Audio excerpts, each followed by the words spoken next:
Okay, the second of Calanto Gavin, hold me close. Our time stands as 8:30. We're going to switch over to Studio B and say good morning to you, brother Michael Sports Talking Jenkins. Good morning to you, sir. Good morning to you, Taylor. Good morning, everyone out there. Welcome to PD Sports Rock. I had a very interesting weekend last weekend. My wife and I went down to Lake Marion, and she likes to fish. She's really good at fishing. I really don't like to fish. I'm terrible at fishing. So we go fishing, and she fishes, and I watch. But at this time, she caught this really big catfish the other day. I'm talking maybe 16 inches or so long. And I was supposed to be down at the lake with her to help her get the thing out of the water. Instead, I'm up at the house trying to work on my internet to try to get some football on TV. Shame on me. So she caught the fish. We brought it home. Her brother cleaned it, skinned it. She fried it. I ate it. And it was delicious. I'm telling you, delicious. Anyway, let's see. There was some JV action this week, which is, rare, or it has been rare over the last few years or so. Mullins and Marion's JVs both played this past week, and they both won.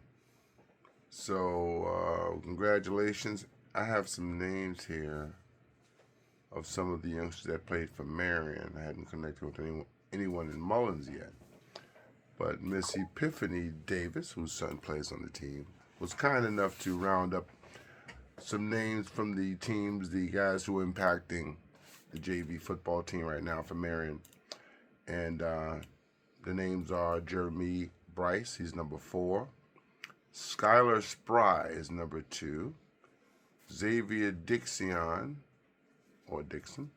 is number 15. Adrian Johnson is number 7. Kareem Scott is number 6. Jadarian Hayes, number 5. Zyrell McCray is number 3. And Jazair Farine is number 1. So those are some Marion JV players that you might want to keep your eyes open for going forward. So big win for them. Looking at some, what else do we have here? JV's playing football again. It seems like it's been a while since it's been a regular thing. Because back in the day, JV football was an every Thursday night affair. And you look forward to it. Especially when the rivalry games took place between Marion and Mullins, like rivalry week.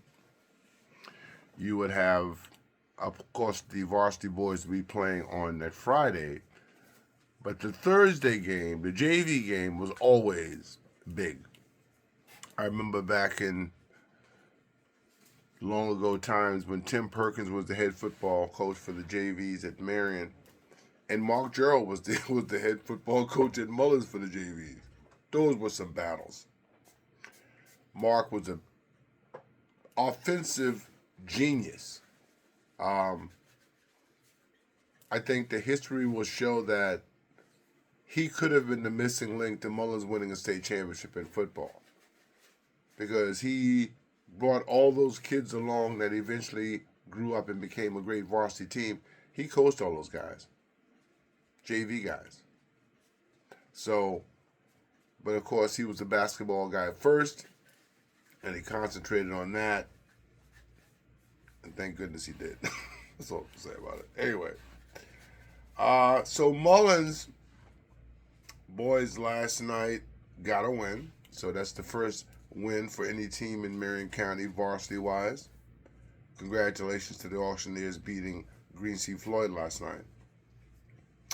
And Marion is not won yet.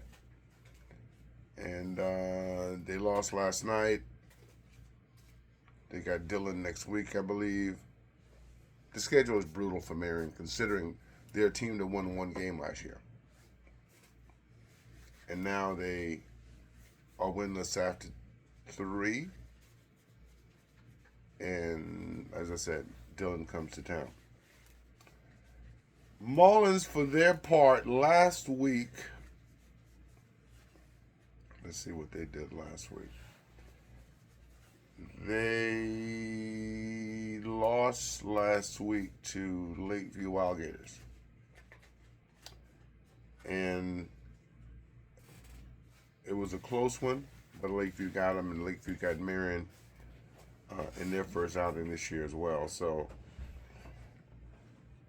Auctioneers on the books now with a win, and that's the most important thing. You get off to Schneid, and you get on the winning side of things. Looking at Marion, they're 0-3 right now. And they got beat last night. They got beat pretty bad, 51-16. I think that's the second 50-point night they gave up. Because last week, Latta beat them 54-19. So 26-13, Marion's first game, 54-19 their next, and 51-16 against West Florence last night.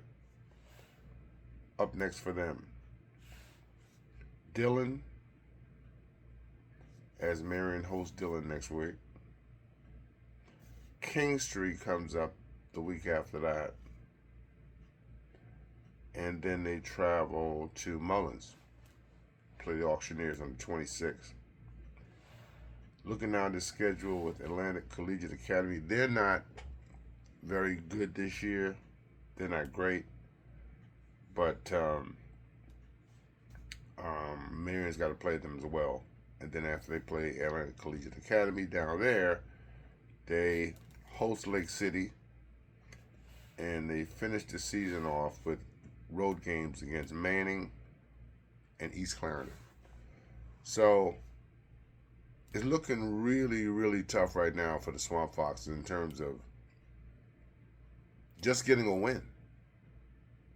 They lost to Mullins last year, and Mullins is looking like maybe the only team in the schedule that they have any chance at beating. I'm not sure. As I said, I hadn't seen the rest. I don't know what Lake City has, I don't know what Manning has, I don't know what East Clarendon has. But with these back-to-back games against West Florence and Dillon, that's pretty tough. It's pretty tough for the Swamp Foxes. So, let's take a look at some scores from last night, and then we'll look at Latta, who has... I seen their bus yesterday when I was on my way home, turning off on Highway 34. So I was wondering to myself, where are they going? Turns out they were going to MacB. Yeah. So, Friday night, this is what transpired in the great state of South Carolina. Christ Church beat Cardinal Newman 49-12. Academic Magnet lost to Stall 33-21. Latta Vikings all over MacB 54-19. So Latta has put up some significant points every time out this year. I don't have a score for Manning and Lake Marion. Gaffney got nipped by Greenville. And Gaffney is ranked number 7 in the state. Greenville number 25. You might consider this an upset. But Greenville, everyone knows how good they are, and people have not really slept on them. Travelers Rest 35-0 over Palmetto. East Clarendon beat Hardyville 26-6. Rock Hill got Lancaster 28-11. Somerville Green Wave 36. Berkeley 20. I started to say the Berkeley Stags, but I think they changed their name. Blue Ridge 35. Polk County 19. Socastee over Aner 14-7. Great Falls. Excuse me. Great Falls 64-18 over Allendale Fairfax. Williamsburg Academy 40-0 over Clarendon Hall. Fort Mill beat Blythewood 33-7. Belton Honea Pass 33-10 over Lawrence. Dreer shut out Lakewood 42-0. Midland Valley over Lexington 21-17. Woodruff beat Emerald 42-22. Timberland, and this this is a good one for Berkeley County right there, but Timberland and Cross High School right there together, and that's a big rivalry game. Excuse me, because there used to be Cross High School and Central High School down there in Cross. Cross High School was the white school, and Central was the black school. Now they got Timberland down there, and Cross, as high as still remains, and that was a 7-6 final right there. Timberland knocks off Cross, and Cross is highly ranked this year, and are expected to be a player in this whole thing as we come down the stretch.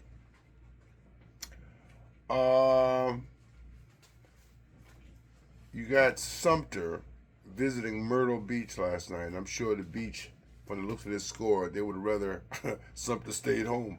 Sumter 63, Myrtle Beach 27. Spring Valley over Chapin 7-6. Woodland beat Bethune-Bowman 45-2. Dutch Fork, the number one ranked team in all of the state of South Carolina, beat Ridgeview, another top team, 28-21. As I said, Marion and West Florence. West Florence was unbeaten coming into winless coming into this game against Marion. So they were chomping at the bit, and you knew that they had to be. They got the 51-16 win there over Marion. Irmo, the number 3 ranked team, knocked off Butler 42-14. I'm sitting there yawning and everything. Oof. Louisville 20-6 over Atlantic Collegiate. See, so Atlantic Collegiate is not that good. That could be a win for Marion and Mullins this year. Who knows? In football. But they've not gotten off to a good start this year. And as I said, there are possibilities. AC Flora beat Southside Christian 41-6. TL Hanna 49-20 over Westside. Johnsonville, a team that needs to be watched this year because they seem to be coming along quite nicely. They beat Georgetown 21-18. Dixie over Southside 41-14. York beat Union County 27-20. 96 beat Blackfield Hill to 28-12. Conway got beat by Cheraw. Now, folks, this is serious. Conway going to Cheraw and losing. This is the proud Conway Tigers here that we're talking about. State championships, I believe they won before, but they've been a power for all these years up until several years ago when things started to go south. And they have not recovered. And this is a clear sign right here that they have not recovered. When you are Conway and you're getting beat by Cheraw, that's a problem. We'll see if they can fix this going forward, but for the last few years, they have not. Boiling Springs over Chapman, 56-0. Chapman is a team that went to state several years ago. I think they won, too. But apparently that was a long time ago because they got hammered last night by Boiling Springs. Central over Lamar, 55-20. North Charleston, no score there. Christ Church Episcopal beat Riverside, 37-35. St. James over Lucy Beckham, 35-28. Seneca over West Oak, 47-0. I've got no score for Wilson and Dillon. And since I'm not live, no one can tell me. Anyway, those are the scores from last night. Let's take a look at old Ladder here, who has made some noise right out of the box. They are 3-0 right now. Let's run through what they've done so far. They've been impressive in their 3 wins. If you want to think that Marion is a team that could challenge them at this point, I mean, nobody knew coming into the season, or certainly I didn't, how good Latta was going to be. And I still don't know how good they're going to be, but they've gotten off to a pretty good start. They started the season with East Columbus, and they beat them 42-8. Got Marion last week, 54-19, and got Mullins but MacB for the exact same score. So they beat teams 54-19 on consecutive weeks. Now, next up on the 12th, they are at Mullins, and Mullins has an opportunity to kind of beat back this Dillon County surge against Marion County. And okay, so after Mullins, they got Green Sea Floyd, Carvers Bay, Hemingway, Lakeview, Hannah Pamplico, and they finished the season with Johnsonville. Why don't we take a look at Lakeview and what they've been doing? Because they have handed both Marion County teams losses this year. And this is not necessarily a Lakeview team that's, one of the classic great teams. But even when they're not great, Lakeview is still pretty good. But I'm trying to get to the Lakeview Wildgators here.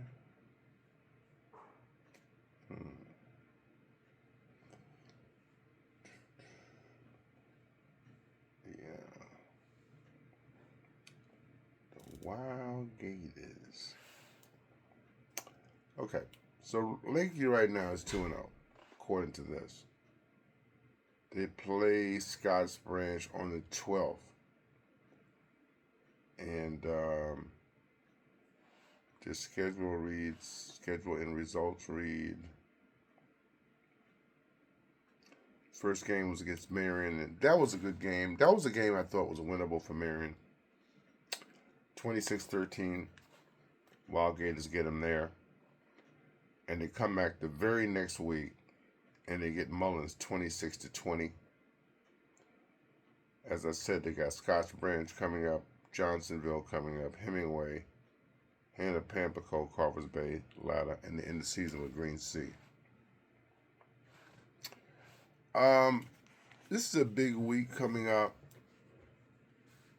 for Marion County folk, Marion County fans. It's a very unique situation, and it's probably only unique to Marion County right now. Marion County is being repped big time on the college level and on the pro level of football. Let me give you a rundown of what happens. Saturday at 3:30 p.m., Squirt Scott from Marion will be in Lexington, Kentucky, as his team, the Kentucky Wildcats, host Ole Miss. Squirt is a defensive back from Marion High School. At 3:30, same time, his cousin, Tyshawn Sanders, will be up in Boone, North Carolina, on the campus of Appalachian State University to take on Linwood College. And he is also a defensive back, and he is also Marion High School graduate. So those are the college guys, and then of course you got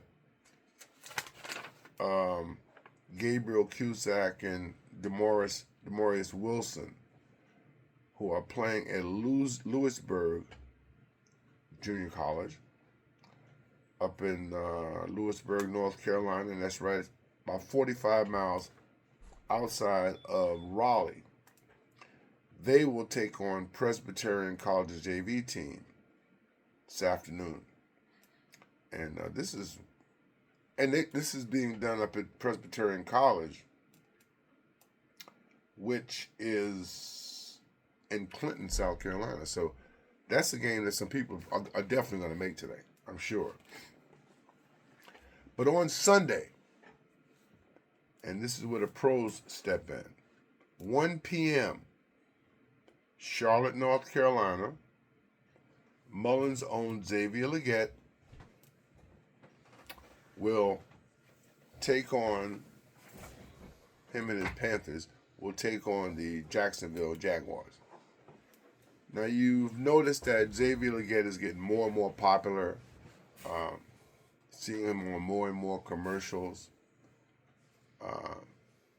He's really, really representing himself and Mullins and Marion County.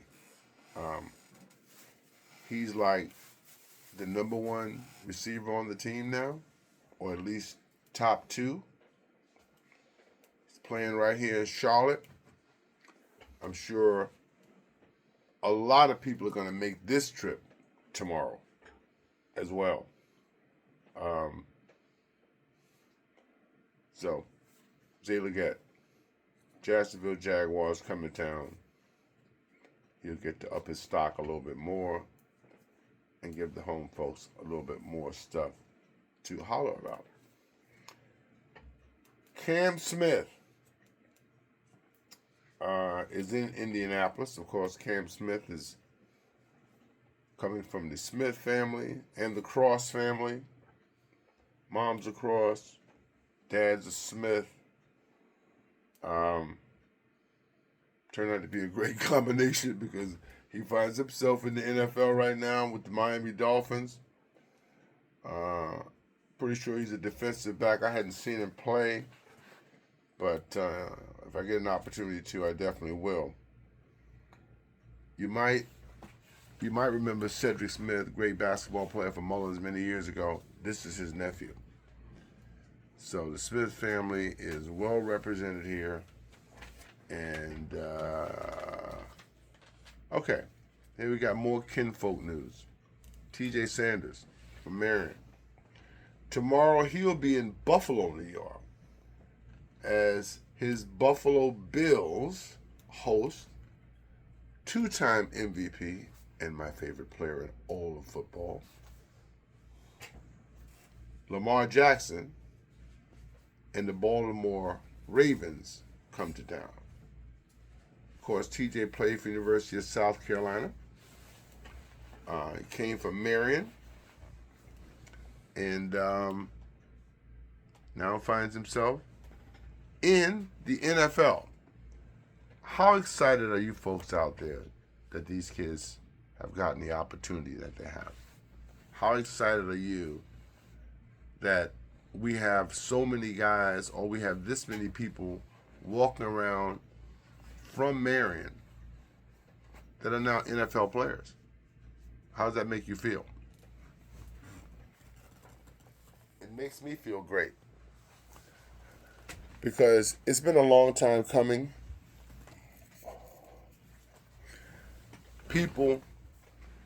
Pros have come through here before. I know Lewis Cooper was one of them. Florence has had a number of players that have come through and gone to the pros, the Durant boys, Timmons, and then you had Harry Carson from Wilson. There's been plenty of guys who've come through here that's been pros. Darius Leonard from right there at Lakeview is a guy that a lot of people, nobody had a lot of faith in when he came out of high school. They said that he was too small and that he wasn't going to be able to make it in the NFL. Well, Darius did pretty well for himself. Made an all-pro team. I think he was in the running, or was the defensive player of the year. My wife was saying it seemed like it's only been a short time that he played. And it was. Turns out it was only like 5 or 6 years. But he's back now, and he's doing a lot of great things over there in Lakeview, least of which is, helping the football team. With his knowledge and the fact that he played for Lakeview, the fact that he went to the pros, the fact that he has resources that he's helping them with, from every turn. Lakeview is very lucky to have a guy like him in their midst. Really, the whole area was, because he did this whole bicycle thing. He gave away like 1,000 bikes or whatever last year, a couple of years ago. That was huge. He has his camp. So Darius has been big. Now I'm looking forward to what these guys are going to do, because I know they're going to do a lot. I can see TJ and Zay, Cam, and all these guys giving back. The fuse has been lit. The kids are hopeful now that, hey, if these guys can get there, why not us? And that would be true.